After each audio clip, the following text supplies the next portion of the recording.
Hello student, मैं हूं एमहक from biology point a satellite of science Ekangarsarai.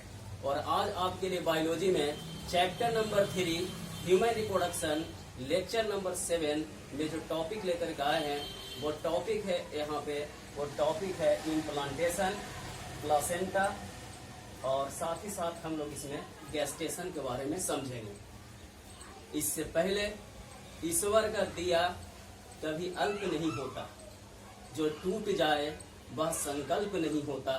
हार को लक्ष्य से दूर ही रखना मेरे दोस्त, क्योंकि जीत का कोई विकल्प नहीं होता। आइए हम लोग टॉपिक पर बात करते हैं। सबसे पहले जो टॉपिक हम लोग यहाँ पे पढ़ेंगे वो टॉपिक है हमारा इम्प्लांटेशन।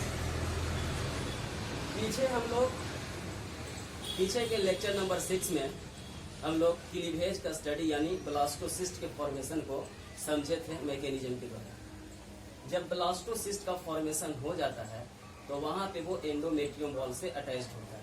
ये अटैचमेंट जो होता है वो फर्टिलाइजेशन के 7 से 10 दिन के बीच में होता है, यानी आफ्टर फर्टिलाइजेशन 7 डेज। ठीक है, तो जब ब्लास्टोसिस्ट बनता है तो वो मदर बॉडी के एंडोमेट्रियम वॉल से अटैच्ड होता है। उसके बाद वहां पे एम्ब्रियो का डेवलपमेंट होता है, और एम्ब्रियो के डेवलपमेंट के साथ साथ वहां फाइनली फीटस का डेवलपमेंट होता है। इसको हम इस तरह से भी समझ सकते हैं, जिसको समझाने के लिए हम अपने गुरु जी को बुला रहे हैं। आइए गुरु जी।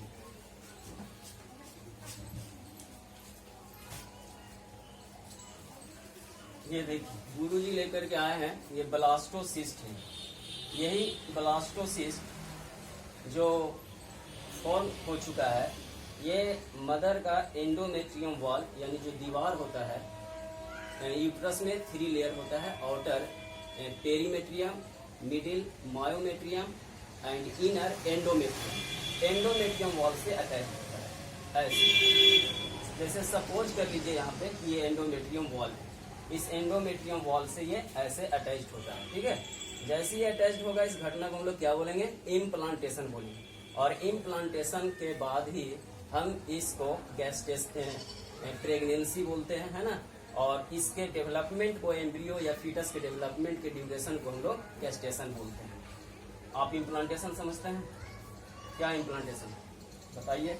यूटेरियन एंडोमेट्रियम में ब्लास्टोसिस्ट का इम्बेड होने को इम्प्लांटेशन कहते हैं तथा बाद में वह प्रेगनेंसी का रूप ले लेती है।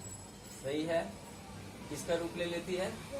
प्रेगनेंसी का। प्रेगनेंसी का मतलब होता है गर्भावस्था, यानी जहाँ पे मदर बॉडी के अंदर बच्चे का क्या होता है, विकास होता है।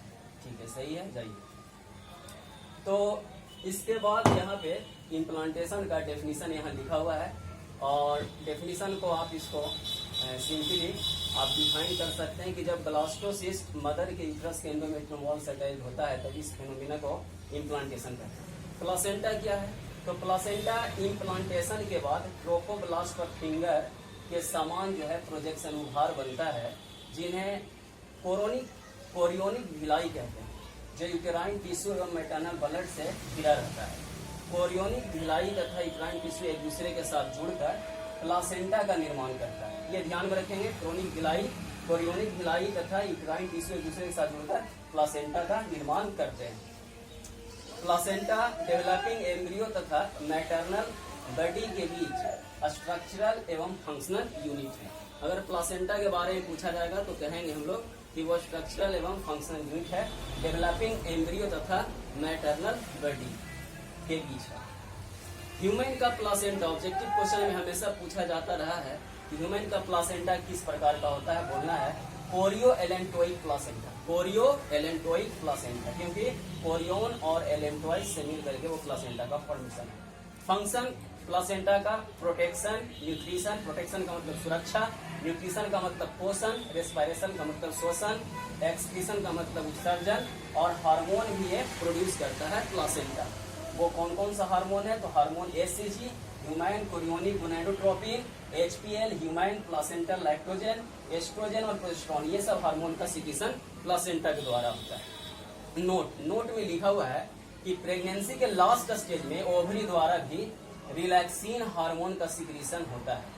कार्पस लुटियम जो ओवरी में बनता है वो कार्पस लुटियम जो होता है उसी से रिलैक्सिन हार्मोन का सिक्रीशन होता है।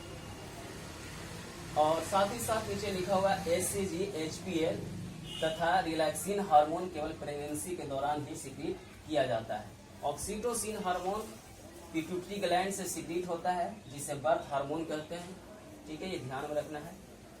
Gestation is the period of development during the carrying of an embryo or fetus inside the mother body। Embryo या फीटस के विकास के अवधि को गेस्टेशन पीरियड कहते हैं। और ये गेस्टेशन पीरियड आपको ध्यान में रखना है। ह्यूमन का 266 डेज ऐसे 9 मंथ होता है और इसको 270 डेज भी कह सकते हैं एवरेज। एलिफेंट में 640 डेज है और डॉग में 61 डेज और कैट में 63 डेज, गोट में 145 डेज, काऊ में 284 डेज और रैट में 21 डेज, हॉर्स में 336 डेज। ठीक है, तो ये 2-3 ह्यूमन का और एलिफेंट का और डॉग का ध्यान में रखना है आपको। ठीक है, इसको पॉज करके नोट कर लेंगे। बाकी हम लोग नेक्स्ट टॉपिक को नेक्स्ट लेक्चर में करेंगे। मिलेंगे हम लोग नेक्स्ट टॉपिक को लेकर के नेक्स्ट लेक्चर में। ठीक है।